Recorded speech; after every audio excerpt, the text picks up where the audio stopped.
Hey everybody, and welcome to a new episode of Manufacturing Matters, where we talk about the technology and the trends that are shaping the global manufacturing industry. My name's Winn Hardin, and I'm here on Manufacturing Matters with two of my esteemed guests that we have talked at different times, but I'm so glad to welcome you back. We've got Nino LaDuca from Shape Technologies Group, and we've got Simon Kenworthy from Shape Process Automation. Thanks. Nice to see you again, Winn. Yeah, great to see you again, Winn. Yeah. Excited about this. It is. Yeah, I'm glad you guys came and visited me down in Florida where the weather's always warm. Not today. Not a little chilly. Yeah, so for, I know, STG, SPA, very well-known companies. You guys have been around for, is it 35, 50 years or something? Well, I mean, Shape Technologies Group owns several different companies, Right. Winn, and one of them, Flow International, the global ultra-high pressure water jet company, celebrated 50 years of business, That's right. 2024. And the business that Simon leads, Shape Process Automation, is 35, 40 years old. Actually, 52 years 52 old years if we old, consider our operations in Sweden. So, Awesome. lots of history. Yeah, so, but for the 6 people in the audience who don't know you guys, Yeah. I thought, you could kick us off, tell us a little bit about STG, and then maybe Simon could follow up with a deeper dive on SPA. Absolutely. So Shape Technologies Group is a management company. We are owned by private equity, and typically we go out and acquire businesses that have unique technologies with a global footprint. So Flow International, KMT, and H2O Jet are 3 of the premium brands when it comes to ultra-high pressure water jet, whether it's the form of a 2D XY cutting table or the ultra-high pressure pumps. We also invest in companies that focus on industrial cleaning and surface preparation. Right. And then our robotics and automation group, which Simon leads, headquartered in Auburn Hills, Michigan, global footprint, really focused on the latest and greatest technology when it comes to robotics and what we'll call flexible automation. Okay. Yeah. You want to pick up on that, Simon? So, yeah, absolutely. So robotics integration is a key component, but are you also helping to integrate the other systems that are in Shape Technologies Group? Yeah, we try and get some in-house business wherever we can. Yeah, and Yeah. it's part of the automation journey that the Shape Technologies Group is going on in our factories that we try and support, and obviously we have a good chance of winning that work most times. So, but yeah, to kind of echo off of what Nino was saying, we've been on that journey as well. 10 years ago, we were 85% automotive and mainly in the soft trim headliner, car carpet with the waterjet technology. Right. And we transitioned in 2019 when we put 4 companies together into being a much more broader end-to-end automation company. So Beautiful. Islands of automation in key technologies like waterjet, routing, laser, Yep. and then adding on waterjet cleaning in the aerospace industry mainly and deshelling in the investment cast business. As well as end-to-end automation in food, in logistics, in general industry. So, yeah, real gamut of end-to-end automation. And I think we were going to jump in a little bit into what you're seeing from those industries, because as we record this right now, guys, it's the beginning of 2025. We're just outside the A3 Business Forum, where Alan Bolio gave his usual uplifting forecast. Correct, yeah. For the world. But it's funny, I say that if anybody of you guys have seen Alan Bolio before, I mean, he's an incredibly talented genius economist, ITRI. They track the manufacturing industry very, very closely and have been giving feedback to A3 members for years, decades, I think, at this point. And the good news for industrial automation is that we came off a little bit of a flat year in 2024, and 25 and 26 and 27 are looking much more promising. But there were some surprises in the outlook that I think Alan was bringing to us, not just those, we won't even go into the 2030 timeframe that Alan likes to talk about, but I know that you've got some special insight because of your association with the automotive industry about where that market is right now, because there's been a little bit of a retrenchment. So I was wondering if you could tell us a little bit about what's going on there. Yeah, it's been an interesting time, and great point about Alan Bolio and ITR. We follow those guys extremely closely because they've been really accurate, and their data shows that. Yeah. We were expecting a better year in 24. Mild industrial recession first half, interest rates drop a little, and things pick up in the second half. It just didn't happen. So it was time to invest internally and get stronger, ready for growth.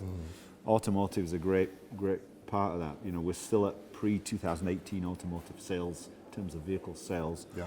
Huge investment from the major players, the major OEMs in EV technology. Massive investments. maybe just haven't paid off. So, the view of what's happening in electrification, whether it's a hybrid platform that really is the future, whether it's fuel cell, whether it's true EV, again, infrastructure is probably not there in the US for a true EV domestic product, but we're looking at hybrid and what that means.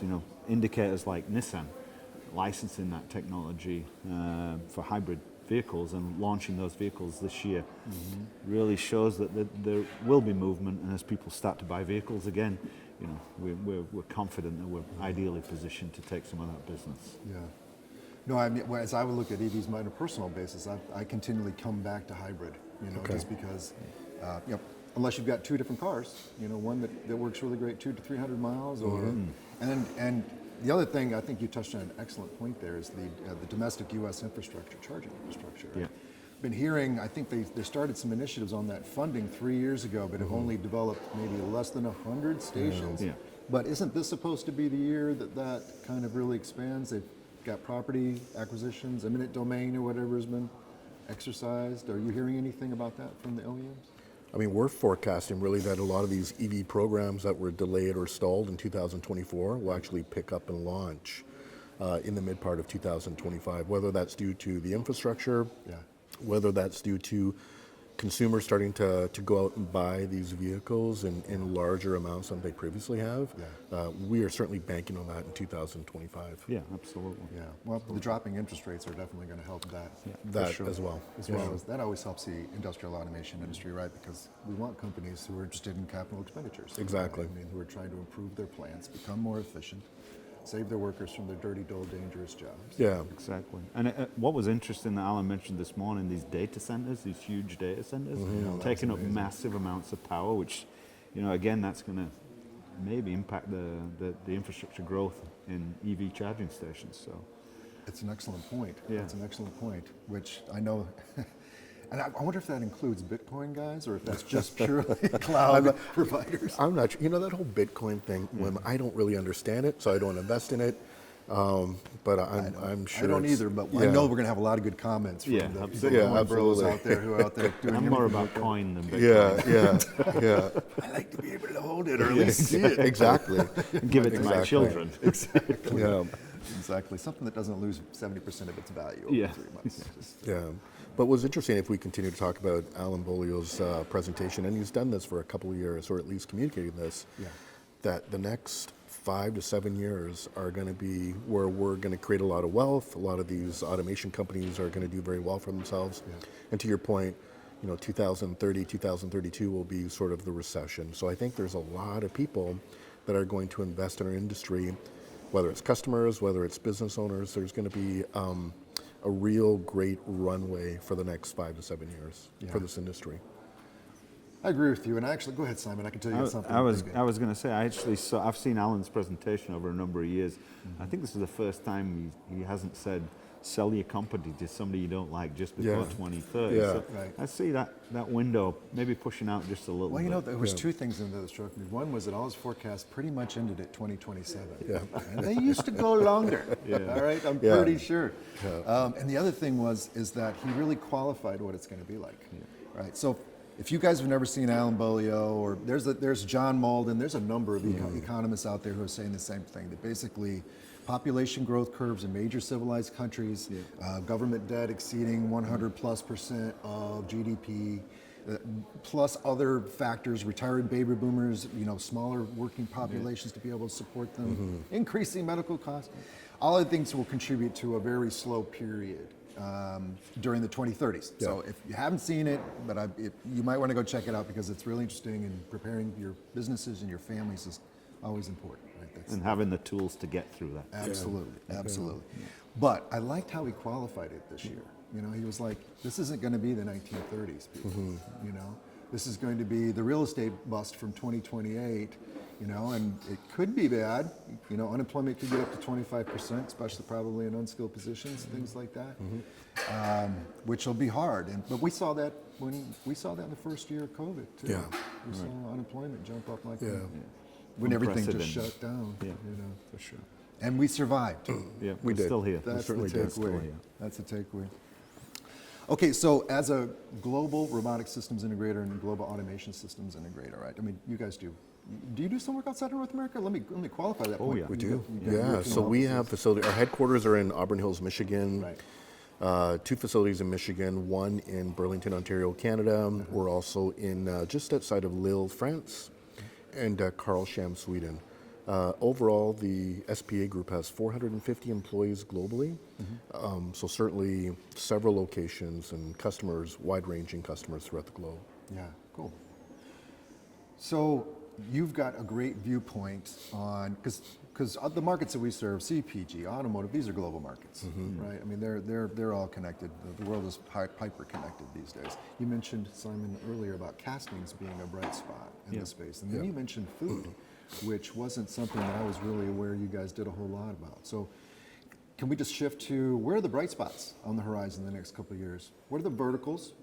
And, any kind of technology or applications that are going to be relevant to that? I'd love to hear what your thoughts are. Yeah, there's probably 4 main verticals. GI, which is growing, with this labor shortage and people wanting to automate those processes and be able to generate General industry. general industry space. Yes, Right. sorry, GI. No, it's cool. I'm going to park EV and what we call lightweighting for a while, but distribution's growing massively. Package handling, parcel handling, that type of thing. Yes. So, and the way we automate that, getting the human interface reduced and improving performance and throughput of those type of products.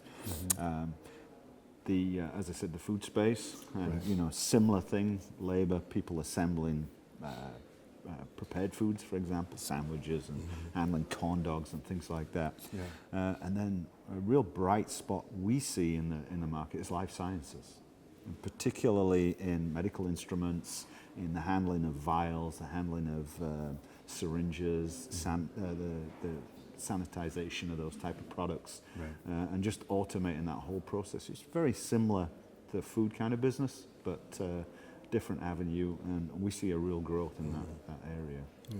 Cool. And that's still at the commercial level. When we talk about life sciences, we're not talking about you guys moving into service robotics, right? Or doing installations. Do you do installations in hospitals so they have on-site? Usually they ship their dirty stuff, their biohazards out for sterilizing, right, and then bring it back. So. Yeah, so we're at the producer end, the manufacturer end, where they're taking their product and sterilizing it, and so handling it in, handling it out, very similar process, pick, pack, pal. But working with the suppliers of sanitized equipment or the actual end user of those products before they go into the medical phase. Right. Go ahead, brother. You got No, one. I was going to say, it's something we've done in Europe for almost 20 years, on a smaller scale, but the US market, North American market, is growing massively. So we want to use our learnings from Europe and bring them to North America. That's cool. Yeah, that's a great thing. So, can you tell us a little bit about food? Because I know during the pandemic, right, the food processing was even lower on the scale of automation adoption, right, than general manufacturing, which has never been a nimble beast, right? It's not like it's a software design or some sort of high-tech space. So, can you talk to us a little bit about is it food packaging or processing or both, and how are we seeing different growth from packaging versus processing? I'm assuming your water jets are used to actually carve organics in some cases. Is that We do. You are the future. Across industries, you are bringing people together from all backgrounds and skill levels to unlock the potential of automation. To make higher quality products with unprecedented precision. To deliver what people need when and where they need it. Forging safer, higher paying careers for those in the industry now and for generations to come. Your technologies are saving lives, helping to feed millions of people around the globe, creating a greener future while sustaining the heart of our manufacturing industry. Over the last year, you've driven innovation, deployed new technologies, and helped us build the largest Automate show ever. There are now a record number of you, our A3 members, and you inspire us with your hard work and commitment to excellence. You are the Association for Advancing Automation.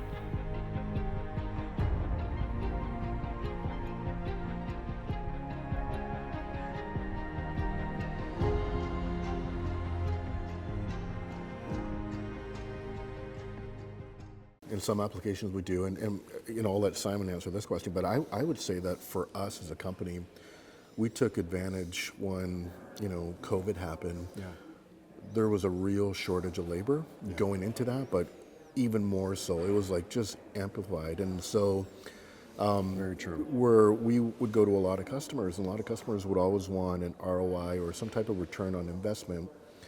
After COVID, customers always said to us, we can't find individuals to work on second shift or third shift.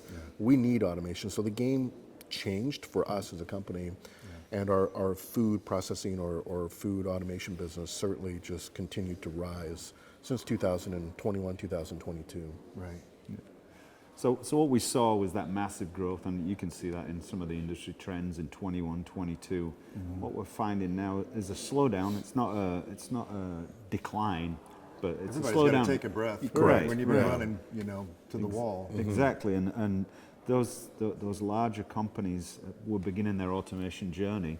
They invested heavily in 21, 22. Yeah. Now they're living with the technology and understanding the technology, and we fully expect that to grow again in 25. Cool. There's still plenty of room for Oh, yeah. growth and Absolutely. adoption of automation Absolutely. in those industries. And again, it's not a recession. It's just not. It was not growing at the same rate of change in Right. 24 as it was in 21, 22, Right. 23. Yeah, no. Few people can be like China and grow at 10% guaranteed every year for 20 years. It's amazing, right? Yeah. But I think it's just natural. Life is cyclical. Right? It is. Absolutely. We hope it's not the semiconductor industry cycle. It's boom or bust, but Yeah. Right. little humps are okay. Yep. So as some of our ex parte conversations, another area that you guys have mentioned and was really exciting to me was aerospace, right? And for a number of reasons, these tend to be, unless you're doing painting material removal, which you're probably involved in, but if I'm wondering if aerospace is adapting it for riveting, for other types of applications, and that may not be right in your wheelhouse, but I'd love to pick your brain on that if you have thoughts. There's all kinds of developing technology in terms of, material removal or fastener implementation. Right. Not something we're really focused on, but there are some huge developments coming from the robot manufacturers in terms of feedback devices and knowing where the robot really is in space. Right. That lends itself very well to those type of technologies. So it's something we pay attention to.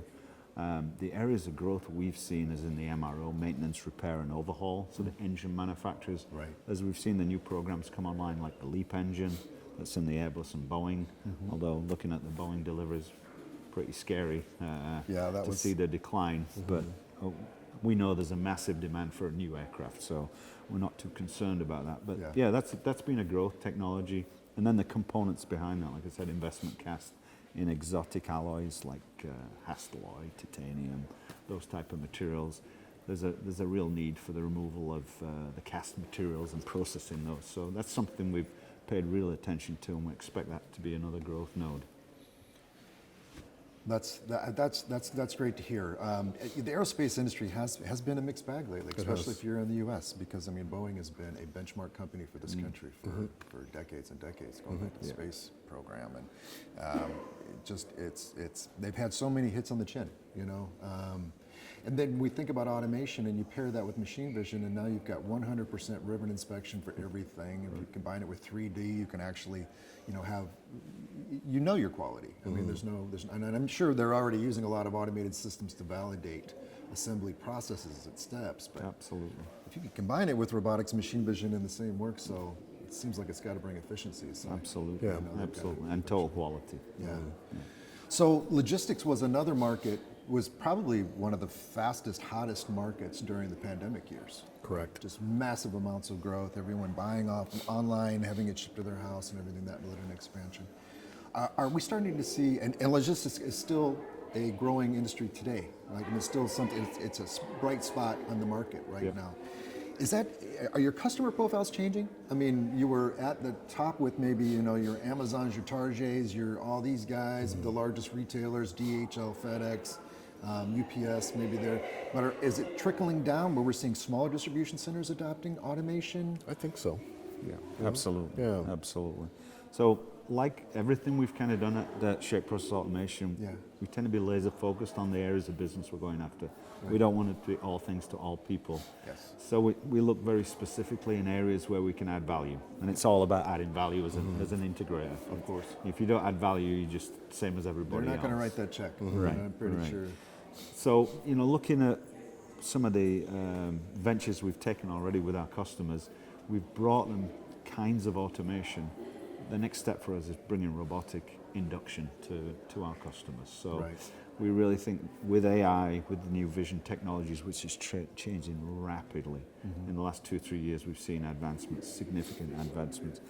We want to have the right partners in that business to make sure that we can make that advancement. Yeah. And our customers are very open to bringing that kind of technology to handling those packages once they're out of the truck, into the line, in the cell, and back out the facility again. So that's something we're looking heavily at. So are any of your solutions going to be mobile, meaning paired with AMR type scenarios, or is there any thoughts on that? I've heard this might be the year of the AMR pedestal combination, as everyone waits for humanoids, which is going to take a little while. Yeah. I mean, we're constantly looking at things and looking at new technology to integrate into our solutions for our customers. We haven't yet, Winn, but certainly something we're looking at. And just going back to the logistics, you made the comment about Amazon. Absolutely, I think it has trickled down because a lot of these people want to improve, the way that they deliver their product or their services to the end customers. So I think Amazon, or the likes of Amazon, certainly led the way for others to at least look into type of the solutions that we offer as well. Right. Yeah, and again, to kind of echo Nino's point, we figure out where the areas of business we can reduce risk for our customers and reduce risk for our own company. Right. We want to be an innovator, but we also want to be cautious. Yeah. Understood. You've both mentioned a couple times about having the right partnerships, right? And being part of the right groups and specializing, doing what you do it extremely well, and then leverage collaboration. And collaboration has been kind of on my mind the last couple of days. We've done a number of panels with robotic manufacturers and machine vision. And here's the question. Do you see the barriers for collaboration within our industrial automation market kind of falling a little bit so that companies are more willing, realizing that their software must be able to interact, with different platforms, if we're all going to succeed? Kind of comment. What do you So think? if I understand the question correctly, you think that collaboration is going to be more effective or just increase? Increase more likely. Complete 1,000% I agree hope. with you. 1,000% agree with you. I mean, if you look at, we come to the A3 conference every year, we go to our partners conferences every year. Yep. And I think they're being very proactive in introducing us to other technology companies out there, because I think they see the benefit in all of us collaborating with one another and really pushing our solutions or everyone's solutions within the industry. So I'm all for it, and I do see it increasing. Awesome. I'm going to ask another one off the cuff if I can, if you guys don't mind. We're talking a lot about robot makers, and we were having a big discussion about, China putting as many robot installations in a month as the United States does in a year, right? Are we seeing, and you guys are in waterjet, and you're a lot of other processes and automation tools. Is that the same deal? I mean, how does Europe, United States, and Asia, how do they compare when it comes to do you guys build most of everything in Europe and in North America? Any thoughts on that in terms of? Yeah, I mean, our manufacturing is North America and Europe. Made in We're America, in baby. Sorry. Made in America, baby. Made in America, absolutely. But we're very much focused on, where we can add value. Yeah. So, whether it's, what we do with our partners and what we do with our networks, it's not a complicated business. We open up our networks. There's plenty of work for everybody. Heard that. And some of our best collaborators are our competitors. Yeah. And in events like this, Right. Show that, and we stand and talk and we share ideas, and it's a real growth part of our business. Is how we collaborate. It seems so important because, I mean, you could sit there and say a waterjet, everybody's waterjet is the same, but that's not true. There's a lot of different capacities, capabilities, control Correct. systems, other things that play into it, how you connect with ERP or MES systems. And every company is this company might have a larger software development company, or this one might have, I don't know, just more access to ERP systems, or whatever the situation may be, or this guys are just hardware, giants kind of deal. So, I mean, it seems like everyone will get more business when we can design systems that are 100% accepted by our customers and the people who work there, meaning they're the best in class, easiest to use, right? They're not going to be put into bypass mode for whatever the situation is, or cause a lot of problems, only productivity gains. And if we can make more customers happy, it seems like everyone will make more money. And let's be real, we've all still got lead times, I think, at this point. Yeah. And getting back to your question about the volume, I guess, of robots. I mean, China's got such a mass population, and I think what we're starting to see in North America is, like Alan spoke of today, there is going to be even more of a labor shortage when all the Gen X's retire and sort of go. And so I just think there's going to be more companies out there that are going to be forced to introduce robots or some type of automation into their process. And I think you'll see a lot more installations in the future, right? So it's going to be interesting to see whether this new administration here in the U.S. kind of looks to what China's done. I mean, China supports the robot manufacturers with all kinds of support. I mean, you see more of that in Germany and some other countries too than we see here in the U.S., as well as the manufacturing companies. So they're. I mean, the U.S. is never going to start subsidizing this large number of industries, but it's interesting that China has looked at it from an input and output perspective, from the customer and supplier perspective, and just made a commitment that we will be the dominant player in robotic production, for example. It'll be interesting to see how Europe and the U.S. responds to that. And I think a lot of that comes into the collaborative robot space. I think with Soundbite is there's 500 different manufacturers of collaborative robots in China. 500. So I mean, that's a huge number. We operate more in the industrial robot space, but we're paying real attention to that space. And you can talk about how this industry can be subsidized. Is subsidized through automation. The more we add, that we reduce the overall cost to the consumer by adding that technology, improving the quality. It's never going to be the cheapest place to manufacture anything, but it's certainly the best country to manufacture something. It's definitely my favorite place to be, but I had no idea 500 cobot OEMs in China. I mean, there's no market on the earth that's going to support that kind of diversity. So a little bit of artificial support there may not be the best thing at the end of the day, but I guess their unit costs are wicked low. Yeah, they're crazy low. Now. All right, so it's been great talking to you. Before I let you guys go and get back to making contacts here at the show, in your crystal ball, you got anything you're particularly looking forward to in 25? Well, I mean, it's interesting, again, going back to what Alan said, it's going to be a pickup midway through the year. We've actually, when we submitted our 2025 budget, we took that into consideration. We knew the first half, first quarter and second quarter would be relatively slow. And we're starting to see signs of, I would say, pickup of customers starting to invest their dollars again, or at least initiating projects again, which would be good for us. So Beautiful. Yeah, you think you'd be at the planning stages right now and deep into communications if, commissioning is going to start in the second half of this year. Certainly, How about you, Simon? What you looking forward to? So what I'm really looking forward to is the commercial side of our businesses. So, we're actively recruiting for rockstar stud business development folks. And I'm not going to be shy about that. No, don't. You guys are hearing it. There's opportunity here to be had. The reason why we've been successful as Shape Process Automation is because of our commercial staff, backed up, of course, by our manufacturing folks and all our back office. Absolutely. It's all about our people, but we're actively looking for high quality individuals with good networks who are able to bring business immediately to us. So that's a plug. That's an absolute That's a plug. good plug. Yeah, I mean, he made that one serious. Looked right at the camera. I'm looking right in the camera. You can find me on LinkedIn. Simon.Kenworthy at shapeprocessautomation.com. There you go. Yeah, these two gentlemen are thank you so much for joining me today. But they're so easy to find. But if you can't, you can always reach us through manufacturing-matters.com. Send us any questions that you might have for Nino and Simon, and we'll make sure we get them to them ASAP. Perfect. But Until then, gentlemen, thanks again for your time today. Thanks for having us. It's been a pleasure introducing you to the Manufacturing Matters audience, and we'll see you guys really soon on another episode. But until then, have a great day. Thanks, guys.